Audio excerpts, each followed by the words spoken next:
सामना है और आज हम बात करेंगे उन सब अवामिल के बारे में जो किसी भी औरत के अंदर अंडे बनने और अंडे के रिलीज होने के अमल को जो है वो अफेक्ट कर सकता है। किसी भी औरत के जिंदगी के अंदर जो है अंडे बनने का अमल और उसका रिलीज होना जो है इस बात की गारंटी होता है कि उसको मंथली साइकिल्स आएंगे और उसको जो है हमल होने के चांसेस जो है वो बढ़ जाएंगे। इसलिए किसी भी औरत के अंदर बहुत से ऐसे फैक्टर्स होते हैं जो अंडे के बनने और अंडे के रिलीज होने को अफेक्ट कर सकते हैं। सबसे अहम फैक्टर जो है वो है औरत की उम्र। अगर किसी भी औरत की उम्र जो है वो 40 ईयर्स से ज्यादा है तो इस सूरत में जो ओवेरियन रिजर्व है या आप कह लें कि जो अंडों का स्टोर है वो एकदम से कम हो जाता है, जिसकी वजह से अंडे की क्वालिटी और साइज दोनों ही अफेक्ट हो जाते हैं और औरत के हमल होने के चांसेस जो है वो कम हो जाते हैं। दूसरा और अहम फैक्टर जो है कोई भी बच्चेदानी के अंदर डिजीज है, जिस तरह से पानी की थैलियां या खूनी रसोली जो है, अगर वो बच्चेदानी के अंदर अंडेदानी के अंदर जो है वो मौजूद है, इसकी वजह से अंडेदानी का जो अंडों का स्टोर है वो कम हो जाता है, जिसकी वजह से बच्चा होने की सलाहियत जो है कम हो जाती है। तीसरा और अहम फैक्टर जो है वो औरत का वेट है।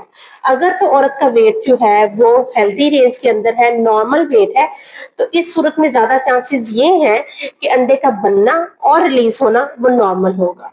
लेकिन अगर औरत का वेट ज्यादा है या कम है, दोनों ही सूरतों में औरत के अंडा बनने का और रिलीज होने का अमल जो है वो अफेक्ट हो जाता है।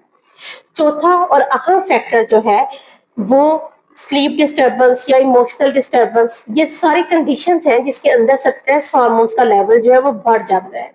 जैसे ही हमारी बॉडी के अंदर स्ट्रेस हार्मोन्स का लेवल बढ़ जाता है, इससे भी अंडे की क्वालिटी और अंडे का साइज दोनों ही अफेक्ट हो जाते हैं और औरत के हमल होने की सलाहियत जो है वो कम हो जाती है। इसलिए जरूरी है कि जब भी आप अमल के लिए कोशिश करें, अपने स्लीप साइकिल को बेहतर करें और अपनी जो भी कोई स्ट्रेस है उसको पहले से उसका प्रॉपर ट्रीटमेंट करें।